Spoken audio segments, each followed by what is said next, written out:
മണിയും കൊടു ഒരുപാട് കാലമായി ഞാൻ വീഡിയോ ഒന്നും എടുക്കാത്തത്. പിന്നെ ഇത് നമ്മളെ ബോബിക്കാനം മുളിയാറ് താമസിക്കുന്ന ഒരാളാണ്. അയാൾ ആദ്യം ഒരു നടുവേദനയായിട്ട് വന്നിട്ടുണ്ടായിരുന്നു. നാട് മലപ്പുറമാണ്, എടപ്പാട്. ഇവിടെ കല്യാണം കഴിച്ചിട്ട് ഇവിടെ തന്നെ പേരെല്ലാം കെട്ടിട്ടുള്ളതാണ്. അങ്ങനെ നടുവേദനയായിട്ട് സുഖമായിട്ട് പോയത്. രണ്ടാമത് ഇപ്പൊ എന്തായി, അത് പോയിട്ട് മുട്ടി തീരെ തൊട്ടങ്ങെന്ന് അറിയില്ല, തരിപ്പായിട്ടുണ്ടായിന്. അങ്ങനെ കാസർഗോഡിലെ ഒരുപാട് ഡോക്ടർമാർക്കെല്ലാം പോയിട്ട് 10-22 ദിവസം ഇത് മരുന്ന് കുടിച്ച് ഇഞ്ചക്ഷൻ വെച്ച് ഒന്നും മാറിയിട്ടില്ല.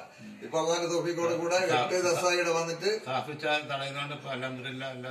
ദിവസം കൊണ്ട് എന്തായി, എങ്ങനെയുണ്ട്?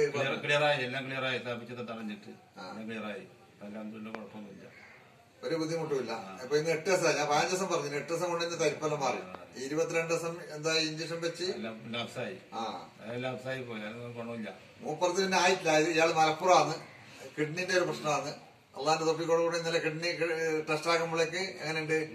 നോർമലാണ് കിഡ്നി കേട്ടോ. അതേപോലെ ഭയങ്കര ഷുഗറും ഉണ്ടായിരുന്നു. ഇപ്പൊ ഷുഗറിന്റെ ഒറ്റ നേരം ഷുഗർ നോർമൽ. ഓക്കെ, അയാൾ ആയിട്ടില്ല. 4-5 ദിവസം കഴിയും. 5 ദിവസം കഴിഞ്ഞിട്ട് പറയാം. ഓക്കെ, അസ്സലാമു അലൈക്കും. ഷാഫി മണിയും